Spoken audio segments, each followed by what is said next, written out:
कुछ दिनों पहले ही हमने जजेस करप्शन केस में एक बड़ा डेवलपमेंट देखा था, जहां पर लोकसभा स्पीकर ओम बिरला द्वारा constituted committee led by supreme court जज जस्टिस अरविंद कुमार ने फॉर्मली डायरेक्ट किया था जस्टिस यशवंत वर्मा को to submit his response within 6 weeks. हालांकि वक्त नहीं लगा जब उल्टा जस्टिस यशवंत वर्मा ने एक और बड़ा और डिसाइसिव कदम उठा लिया और सीधे जाकर सुप्रीम कोर्ट पहुंच गए लोकसभा स्पीकर के उस डिसीजन को चैलेंज करते हुए जिसमें उनके खिलाफ जजेस इंक्वायरी एक्ट के तहत एक 3 मेंबर कमेटी कॉन्स्टिट्यूट की गई थी।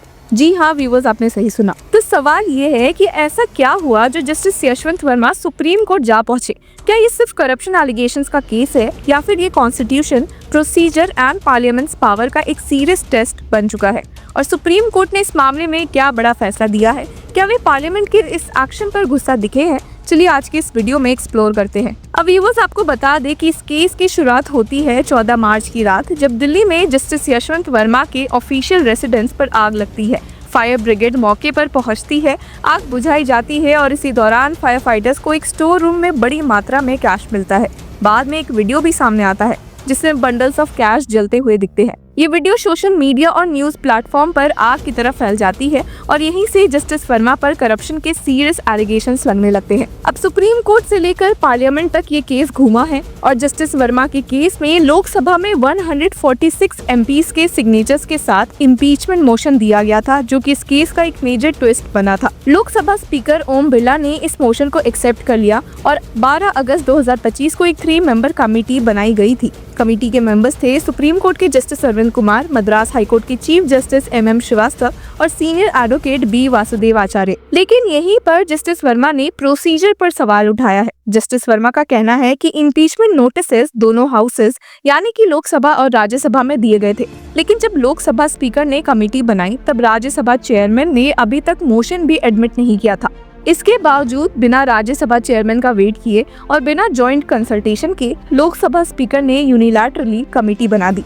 जस्टिस वर्मा ने सुप्रीम कोर्ट में ये आर्ग्यूमेंट रखा कि एक्शन जजेस इंक्वायरी एक्ट 1968 के सेक्शन 3 के सबसेक्शन 2 के प्रोविजो का वायलेशन है। उनकी प्ली में कहा गया कि the honourable speaker has acted in clear derogation of the proviso to section 3 subsection 2 of the जजेस inquiry act 1968 by unilaterally constituting a committee on 12/8/2025 after admitting a motion given before the Lok Sabha on 21/7/2025 as on the very same day a separate motion was given in the Rajya Sabha which had not been admitted। अब justice Verma ने Supreme Court से ये भी मांग की है to issue an appropriate writ order और direction declaring and setting aside the impugned action of the honourable speaker of the Lok Sabha in constituting the committee under section 3 subsection 2 of the जजेस inquiry act 1968 as unconstitutional. और जब ये matter supreme court के सामने आया तो bench, जिसमें की justice Dipankar Datta and Augustine George Masih शामिल थे, काफी क्रिटिकल नजर आए।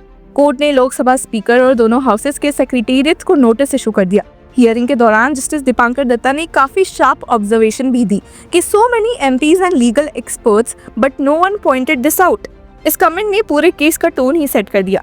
कोर्ट क्लियरली ये जानना चाहती है कि क्या पार्लियामेंट के अंदर मौजूद लीगल एक्सपर्टीज ने प्रोसीजर के इस गैप को इग्नोर कर दिया या फिर ये एक डेलिबरेट इंटरप्रिटेशन था। सुप्रीम कोर्ट ने मैटर को 7 जनवरी 2026 के लिए लिस्ट कर दिया है। तब तक लोकसभा स्पीकर और राज्यसभा चेयरपर्सन और लोकसभा के सेक्रेटरीज जनरल को अपना रिस्पॉन्स फाइल करना होगा। अब जस्टिस वर्मा की तरफ से केस को आर्ग्यू कर रहे हैं कुछ of the biggest names in the legal fraternity. Senior advocates Mukul Rohatgi, Rakesh Dwivedi, Siddharth Luthra, Siddharth Agrawal and Jayant Mehta along with a team of experienced advocate. ये दिखाता है कि ये फाइट सिर्फ एलिगेशंस पर नहीं बल्कि कॉन्स्टिट्यूशनल प्रोसीजर पर सेंटर्ड है। एक और इम्पोर्टेंट पॉइंट ये है कि लोकसभा कमेटी ने लगभग 4 महीने बाद जस्टिस वर्मा को ऑफिशियल कम्युनिकेशन भेजा है, जबकि कमेटी अगस्त में ही बन चुकी थी। जस्टिस वर्मा का कहना है कि जब कमेटी का फॉर्मेशन ही इलीगल है तो उसकी हर आगे की एक्शन भी लीगली क्वेश्चनेबल हो जाती है। अब व्यूअर्स, केस का बैकग्राउंड देखें तो जस्टिस वर्मा का स्टैंड शुरू से क्लियर रहा है कि उन्होंने एलिगेशंस को डिनाई किया है, कहा है कि उन्हें फ्रेम करने की साजिश हो सकती है। और उस वक्त भी जस्टिस वर्मा और उनकी वाइफ दिल्ली में मौजूद नहीं थे जब उनके घर में आग लगी थी। दोनों मध्य प्रदेश में ट्रैवल कर रहे थे। घर पर सिर्फ उनकी बेटी और उनकी एजेड मदर थी, लेकिन एलिगेशंस की सीरियसनेस को देखते हुए जुडिशियल सिस्टम ने तुरंत एक्शन भी लिया था। तब के chief justice of India justice Sanjeev Khanna ने एक इन हाउस इंक्वायरी इनिशिएट की थी। 22 मार्च को एक 3 मेंबर कमेटी बनाई गई थी जिसमें पंजाब और हरियाणा हाईकोर्ट के चीफ जस्टिस शील नागू, हिमाचल प्रदेश हाईकोर्ट के चीफ जस्टिस GS संधवालिया और कर्नाटका हाईकोर्ट के जस्टिस अनुज सिवा रमन शामिल थी। कमेटी ने 25 मार्च से इंक्वायरी शुरू की और 4 मई को अपनी रिपोर्ट सबमिट कर दी। इस इन हाउस कमेटी की फाइंडिंग्स जस्टिस वर्मा के लिए काफी प्रॉब्लमैटिक रही थी। कमेटी ने कंक्लूड किया था कि जिस स्टोर रूम में कैश मिला उस पर जस्टिस वर्मा का टैसिट कंट्रोल था। इस रिपोर्ट के बाद सीजीआई संजीव खन्ना ने जस्टिस वर्मा को कहा कि या तो वो रिजाइन कर दे या फिर इम्पीचमेंट प्रोसीडिंग्स फेस करे। जस्टिस वर्मा ने रिजाइन करने से इनकार कर दिया था और इसके बाद ही उस समय के सीजीआई ने कमेटी की रिपोर्ट और जस्टिस वर्मा का response president of India and prime minister को फॉरवर्ड कर दिया था। जस्टिस वर्मा को दिल्ली हाई कोर्ट से उनके पेरेंट कोर्ट यानी इलाहाबाद हाई कोर्ट ट्रांसफर कर दिया गया और उनका जुडिशियल वर्क विड्रॉ कर लिया गया था। सुप्रीम कोर्ट ने बाद में जस्टिस वर्मा की एक प्ली भी डिसमिस कर दी थी, जिसमें उन्होंने इन हाउस कमेटी रिपोर्ट और सीजीआई के रिकमेंडेशन को चैलेंज किया था। अब व्यूअर्स, इस केस में एक नया कॉन्स्टिट्यूशनल फेज भी एंटर कर चुका था, इम्पीचमेंट का। इंडियन कॉन्स्टिट्यूशन के मुताबिक किसी भी जज को हटाना आसान नहीं होता। आर्टिकल 124 सबसेक्शन 4 क्लियरली कहता है कि सुप्रीम कोर्ट के जज को तब तक रिमूव नहीं किया जा सकता जब तक कि दोनों हाउसेस ऑफ पार्लियामेंट यानी लोकसभा और राज्यसभा स्पेशल मेजॉरिटी से मोशन पास न करे। आर्टिकल 218 इसी प्रोविजन को हाई कोर्ट जजेस पर अप्लाई करता है।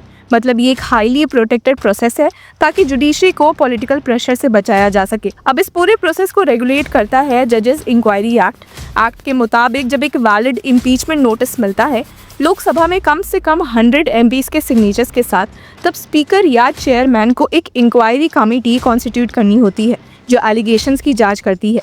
उसके बाद ही कमेटी की रिपोर्ट पार्लियामेंट के सामने आती है और फिर दोनों हाउसेस वोट करते हैं। तो व्यूअर्स, आज के पॉइंट पर सिचुएशन ये है कि एक तरफ सीरियस करप्शन एलिगेशन है जिनके पीछे वीडियो एविडेंस और इन हाउस कमेटी की फाइंडिंग्स है। दूसरी तरफ एक इक्वली सीरियस सवाल है कि क्या इम्पीचमेंट का प्रोसेस कॉन्स्टिट्यूशन और जजेस इंक्वायरी एक्ट के मुताबिक फॉलो हुआ है। और यही सवाल इस केस को एक्स्ट्रा ऑर्डिनरी बना देता है, क्योंकि इंडियन कॉन्स्टिट्यूशन लॉ में प्रोसीजर सिर्फ फॉर्मेलिटी नहीं होता, वो जस्टिस का बैकबोन होता है। अगर प्रोसीजर गलत है तो एलिगेशंस चाहे कितना भी स्ट्रॉन्ग क्यों ना हो, पूरा प्रोसेस कोलैप्स कर सकता है। तो व्यूअर्स, इस पूरे मुद्दे पर आपकी क्या राय है? Do let us know in the comment section. Until then keep following law चक्र।